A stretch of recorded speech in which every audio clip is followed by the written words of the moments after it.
Anyways, I'm down here by Whole Foods, and across the street from Whole Foods is a nightclub, and then Rick's Cabaret, and I'm wondering if the girls are doing all kinds of different Halloween costumes. Every day they come in with different costumes, so the show in October is different, and then they can have costume parties where guests can come in different costumes, and then award a prize to the guest.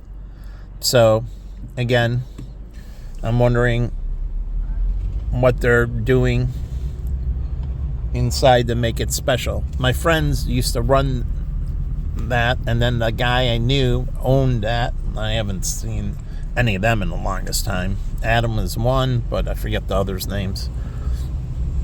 But anyways, and then the comedy club, you can have comedians dress up in Halloween costumes and do different Halloween acts or do different acts with the costumes. Now you have Krusty the Clown on The Simpsons, but you have, I forget what that famous clown comedian is, and then you have Carrot Head, had the big red hair and his unique look, so he was unique. But you can come in different costumes, like Gene Simmons and Lady Gaga. I don't know why she gave up her costumes. She could have altered her costumes. I know she came in one look.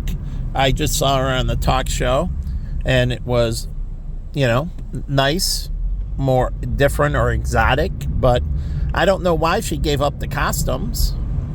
That made her unique. It was the first band like that, like Kiss, but it was a female singer that used different costumes. So I don't know why she disposed of wearing the costumes, and she could have just continuously changed her look. And I don't know if Bad Bunny wears different bunny, looks. He has one, it goes over him, and then he can wear different heads. Bad Bunny can, and he can have many different looks. And so I don't understand. Like a comedian, he can wear different, he can dress up as a pilgrim and do a Thanksgiving act, and dress up as Santa Claus and do a Christmas act. A comedian dressing up as Santa Claus or the elves, or if it's a female, it can be a female elf, or it can be Rudolph, and you can reindeer or whatever. You put the antlers on. You don't have to get on all fours. And you put a little red nose, and now you're Rudolph. But they can do all these holiday specials, and they can get on stage and every time have a different look. Like Eddie Murphy, he wore his orange leather on stage when he did Eddie Murphy Raw. And when I was a kid, I liked it. And, and look at Eddie. He talks proficiently. He's very smart that way. He's proficient. He's at the top. Look at Samuel Jackson. Look at Denzel Washington. They say he's the top box office. As a black person, he is the top black revenue generator. Denzel Washington's number one. Samuel Jackson, probably number two or so on. But look at these guys. They're unbelievably proficient. Look at them to talk and act and everything else. And there's a reason they're at the top of the game, because they are very good at their dialects, and that creates great proficiency in their thinking process. So, and this is where our schools fail. And these kids don't get proficient at English, and their thinking processes don't get proficient. And so you don't have to be perfect grammatically, like know exactly where your punctuation's and that, but you do have to be talking wise, and this is how you think. And so you don't have to be grammatically. It's not so much grammatical, it is the enunciations, as it says, or pronunciations, and using words correctly. Like, I use caveat a lot, and it means exception. And I think Brian is like, why are you using caveat? Now, he went to Yale, and I used to talk to him, but I was talking about exceptions. And so a caveat is an exception to a situation. So I'm going to make a caveat to this statement. I'm going to say something else that's an exception to the norm, that's different than the norm.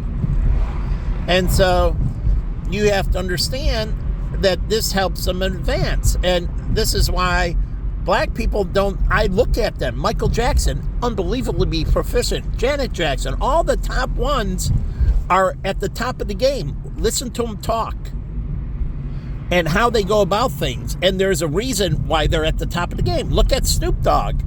Do you see him slurring his words or anything else? No. Then you get Dennis Rodman and Ron Harper as an example. Ron Harper is very proficient. Now, he has a stutter, but proficient. Even Dennis Rodman is proficient, truly. But when he gets drunk, you can't understand him. That's because of his lack of mental ability.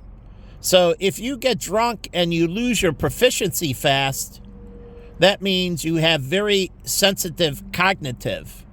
You're very sensitive to alcohol. And Dennis Rodman, I felt bad because I've been around him many times, and when he gets drunk, he can't talk.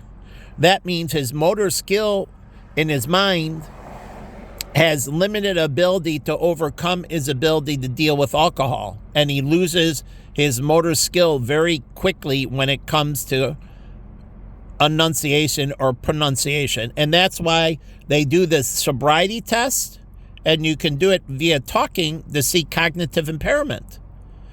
How clear are they with their words? And you can use a little bit more difficult words to see cognitive impairment. But when you get a stroke, they ask you words to see how bad the stroke is. And they look at the proficiency of that to tell how bad the stroke is. And so you got to understand this. Language is proficiency. And so your mind is proficient. You can talk as fast as you think. So, and vice versa. So if you can talk really, really fast, then you can think faster. And so somebody that has a challenge, learn not speed reading so much, but speed talking, like they do in auctioneers.